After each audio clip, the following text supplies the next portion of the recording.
இந்த வெத்தலை பிரசன்னத்தில் கோயில் பிரசன்னம் பார்க்கும்போது கர்த்தா கொண்டு வந்து அந்த ஒட்டுமொத்த வெத்தலையும் நம்ம என்ன பண்ண போகிறோம், மொத்தமாக என்றோம். அவங்க எவ்வளோ தாம்பளத்தை வந்து கரெக்டாக பண்ணலாம் கொண்டு வர மாட்டாங்க, நிறையாவே கொண்டு வருவாங்க.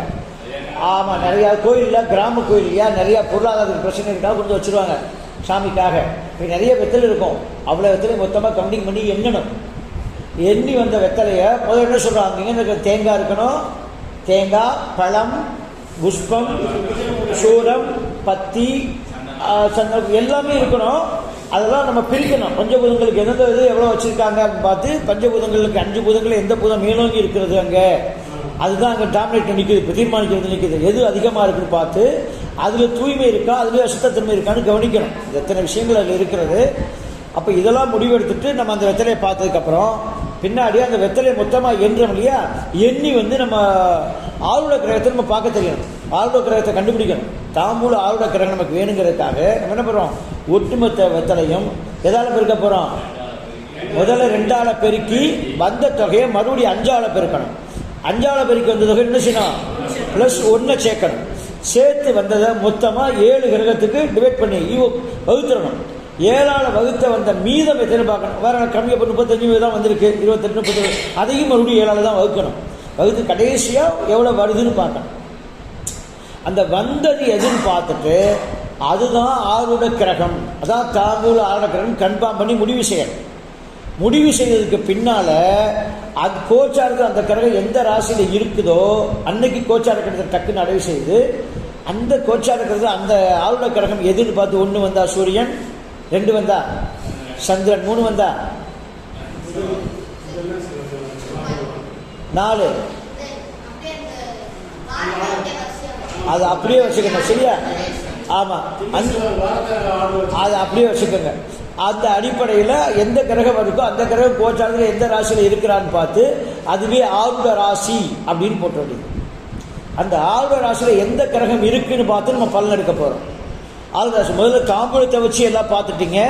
பிறகு அந்த கோச்சார கிரகம் எப்படி உங்களுக்கு சப்போர்ட் பண்ணுங்கிற பார்த்து 2 லிங்க் போடும்போது பிரம்மாண்டமான வெளிப்படுத்தும். 2 ஏறத்தாழ ஒரே மாதிரி வரும். ஏறத்தாழ தாம்பூலத்தில் என்ன காட்டியதோ அத்தனையும் அங்கேயும் காட்டும். இங்கே ஒரு வெத்தலை கிழிஞ்சிருக்குன்னா எத்தனாம் பாவ வெத்தலை கிழிஞ்சிருக்கோ அது கோச்சாரத்தில் அங்கே பாவக்கிரகம் உட்காந்துருக்க காட்டும். அப்புறம் டைரெக்டாக இணையும். அப்பேற்பட்ட பிரசன்ன முறைகள் அப்படிங்கிற பார்க்கணும். அதனால் நம்ம வந்து ஒரு பார்வையாளராக அதை பார்த்தது எல்லாத்தையும் அப்படியே சொல்லணும். அந்த மாதிரி தயாராகிட்டு வந்தால் ரொம்ப நல்லா இருக்கும். தாம்பூல பிரசன்னம் எடுத்து கோயில் பிரசன்னம் எடுத்து கணிதத்தை போட்டுட்டு கோச்சார கிரகம் சஷ்டாஷ்டகமாக ஆளுட வந்துச்சுன்னு வச்சுங்க, ஆளுடத்தில் பாவக்கிரகம் இருந்தால் பிரச்சனையோட அழுத்தம் அதிகமாக இருக்குது. உதாரணத்துக்கு ஆளுட கிரகத்திலேயே ஆளுட ராசியில் குருவே உட்கார்ந்துருக்கிறார். குரு உட்காந்து என்ன இருக்கும், பிரமாதம்னு அர்த்தம். குரு சுக்கிரன் சேர்ந்து உட்காந்துருக்காங்க, இன்னும் சிறப்பு. குரு சுக்கிரன் புதன் சேர்ந்துருக்காங்க, இன்னும் நல்லா இருக்கு. ஆளுட கிரகத்தை எடுத்துட்டீங்க, அங்கே எந்த கிரகமே இல்லை, பரவாயில்ல, நல்லா இருக்கு. கோச்சாரத்தில் எந்த கிரகமும் இல்லை, நல்லா இருக்குது. இன்னொரு விஷயத்தையும் பார்க்கலாம். ஆளுட கிரகத்தில் பாம்பு உட்கார்ந்து இருக்குது, ராகு. அங்கே பொருள் பற்றுக்கான பிரச்சனைகள் அதிகரிச்சிருக்குன்னு அர்த்தம். கேது உட்கார்ந்து இருக்குது, சாபத்துக்கு ஆளாக்கப்பட்டிருக்கு, நிர்மூலமாகி கிடக்குன்னு அர்த்தம். ஏதோ சாபங்கள், குரு மகான்களுடைய சாபங்கள் விழுந்திருக்கிறது. கேது வந்து மகான் கிரகம். கேது எந்த கிரகம், ஞானிகள். அவங்களுடைய கோபத்துக்கு ஆளாக்கியிருக்காங்க அங்கே இருக்கவங்க. அதனால் அவங்க அந்த தேவதை வந்து அவருக்கு சப்போர்ட் பண்ணாமே அங்கே நிற்கும் அந்த ஊரில். அதை காட்ட அவர் வழியாக்கி இருப்பாங்க. அவங்க விளையாட்டை கேள்வி பண்ணி கிண்டல் பண்ணி அசிங்கப்படுத்தியிருப்பாங்க, தெரியாமல் செஞ்சிருவாங்க. அவர் அதை சைச்சு எவ்வளோ அவ்வளோ சீக்கிரம் விட மாட்டாங்க சாபம். அப்படியே அந்தளவுக்கு புண்பட்டால் தான் வெளிப்படுத்துவாங்க. அது வந்து அங்கே காட்டும். சனி உட்கார்ந்துருக்கிறார், அங்கே இருக்க தூய்மை பணியாளர்களெல்லாம் பிரச்சனையை காட்டியிருக்கு. அதை சுத்தப்படுத்த முடியாமல் தடையை காட்டி வேலையை எடுக்க முடியாது இப்போதைக்கு. சனி ராகு கேதெல்லாம் உட்காந்து வேலையை வச்சுக்க அதை வந்து சரி பண்ண முடியாது. நம்ம அதை சரி பண்ணால் அங்கே ஆகம வேறு விதி இருக்குது. அதை அந்த மறுபடியும் தூய்மைப்படுத்தணும்னா உள்ளே இறங்கி போய் பார்க்கணும், எங்கே என்ன வச்சுருக்காங்கன்னு பார்க்கணும். அடுத்த ஸ்டெப்பு பாடம் வேறு இருக்காது. அஷ்டமங்கலத்தில் காட்டி கொடுத்தணும். அதெல்லாம் அது அடுத்த வருஷத்தில் பார்க்கலாம். அது தெளிவாக பார்க்குறதுக்கு அங்கே உதவி செய்யும்.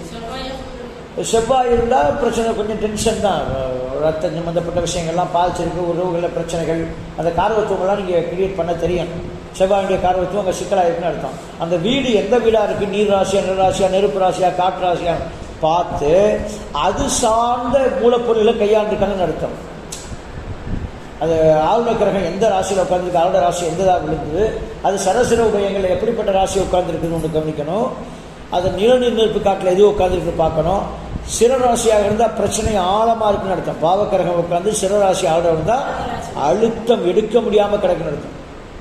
சரராசியாக இருந்தால் கலந்து போயிடும். உபயராசியாக இருந்தால் அவங்க முயற்சி பண்ணால் ஈஸியாக முடிச்சிடும், முயற்சி நடக்கும். இந்த நுணுக்கங்களில் இந்த ராசி காரகத்தை வந்து அங்கே அட்டாச் பண்ணணும். கிரக காரத்துவம், ராசி காரத்துவம், தாம்பூலம் 3 லிங்க் போட்டினா அப்படியே அந்த ஊரே தத்துருவம் முன்னாடி நிற்கும், கொண்டு நிப்பாட்டிடுவாங்க தெய்வங்கள். அந்த அளவுக்கு சூரியன் தான் நிர்வாகி மேலேயே பிரச்சனை, அந்த தர்மகர்த்தாவே பிரச்சனை பண்ணியிருக்காருன்னு அர்த்தம். ஆடு கிரகத்தில் உட்காந்து அவர் தான் அந்த பொறுப்பாளர்களுக்கு சிக்கல், அவர் ஏதோ உள்ள சேட்டை பண்ணிகிட்டே இருந்திருக்கிறார், அப்படியே அது காட்டிடும். தலைமை கிரகமே வந்து சிக்கலாக உட்காந்துருக்கு, அதுதான் அங்கே ஆளுநர் உட்காந்துருச்சுன்னா அங்கே மேலதிகாரியாக இருக்கக்கூடியவர் சிக்கல் பண்ணிக்கிட்டே இருந்திருக்கு. ஆமாம், சந்திரன் ஒவ்வொன்றையும் அப்படியே கிரக காலத்துக்கு கூட அப்படியே ஞாபகத்தை கொண்டு வாங்க. சரி சரி சரி. அப்போ ஆர்வத்தில் சந்திரன் இருக்கு அப்படின்னு எடுத்தீங்கன்னா, சந்திரன் வளகுறை சந்திரனா தேய்பிரை சந்திரனான்னு பார்க்க தெரியணும். வளகுறை சந்திரனா நல்லது, தேய்பிரை சந்திரனா பிரச்சனை. இந்த இடத்துல முடிவு எடுக்கணும். சூரியன் வந்து நம்ம வளர்பிறை கண்டுபிடிப்பீங்க இல்லையா, சூரியனை மையமாக வச்சு வளர்பிறை சந்திரனை வந்து நம்ம கம்பேர் பண்ணி எடுத்துட்டு வளர்பிறை சந்திரன் யாருக்கு அந்த ராசி என்ன ராசின்னு ரெண்டாவது இருக்கணும். சரராசியில சந்திரன் உட்காருவது சிறப்பு. சரராசியில் அவருக்கு வேகம் ஜாஸ்தி, சரராசியில் உட்காருக்கிறான்னு பார்க்கணும். அந்த வீடுகளில் உபயராசிகளாக இருக்குன்னா சந்திரன் கொஞ்சம் நிதானமாக தான். சிரராசிகளாக உச்சமாகிறார், சிரத்தில் வந்து உச்சமாகிறாரா, அப்போ அங்கே வீரியம் பவர் கூட்டுறாரு, வேற நகர மாட்டேங்கிறார். கற்பனை வளம் அதிகம், வளர்புறையாக நின்று அதே சந்திரன் உச்சமாக இருந்துட்டார்னா அபரிமிதமான சிந்தனையாளர்கள், அபாரமான கற்பனை திறன் அதிகரிக்கும். தேய்முறையாக இருந்து சந்திரன் உச்சமாகனா நெகட்டிவ் சிந்தனைகள் அதிகரிச்சோம். இதெல்லாம் கொஞ்சம் கையாள தெரியும். அப்போ 9 கிரகங்களை கையில் எடுத்து சூரியன் தான் யாரு, சந்திரன் தான் யாரு, புதன் தான் மிகப்பெரிய அறிவாளிகள் அங்கே வேலை செஞ்சுட்டு இருக்காங்க, நல்ல அறிவாளி. புதன் வந்து மிகப்பெரிய புத்திசாலிகள் அங்கே இருந்து வேலை செஞ்சுட்டு இருக்காங்கன்னு அர்த்தம். நல்லா மக்கள் வழிநடத்துறவங்களும் அங்கே இருக்காங்க. குரு இருந்தால் கோயில் பணி விசேஷமாக நிறைய நடக்க போகுது. சுக்கிரன் இருக்கான்னு வச்சுங்களேன், அழகு, ஆடம்பரம், மதிப்பு, மரியாதை, அந்த கோயிலால் மகிழ்ச்சி, சந்தோஷம் எல்லாம் நடந்துடும். சீக்கிரம் நடந்துடும், யார் விஷயம் வழக்கு எடுங்க அப்படின்னு சொல்லி கொடுக்கணும். இப்படி 9 கிரகங்களையும் அந்த நேரத்தில் எடுக்க தெரியும். கோச்சாரத்தை எடுத்து அந்த வெத்தலையில் ஆளுடைய எண்ணெய் எடுத்து போட்டு, முதல்ல நான் உங்களுக்கு சொன்னேன், தர்மகர்த்தாவுடைய ஜாதகத்தை கம்பேர் பண்ணி ஒரு பார்வை பார்க்கணும். கோச்சார கிரகத்தையும் அங்கே வந்திருக்கக்கூடிய அந்த நிர்வாகியுடைய ஜாதகத்தையும் ஒப்பிட்டு ஒரு பார்வை, பிறகு வெத்தலையை வச்சு ஒரு பார்வை, அப்புறம் கோச்சார கிரகத்தையும் அந்த கிரகங்களை வச்சு பார்வை. இப்படி பார்க்கும்போது அங்கே எந்த ஆழத்துல எது கிடக்குன்னு பார்த்து ஜட்ஜ்மெண்ட் பண்ணும்போது எத்தனைக்கு எத்தனை விழுது பார்த்து கரெக்டாக செய்யணும். அந்த அளவுக்கு அந்த பலனை வெளிப்படுத்தும் போது அந்த ஊர் மக்களுக்கு நீங்கள் தான் முக்கியமான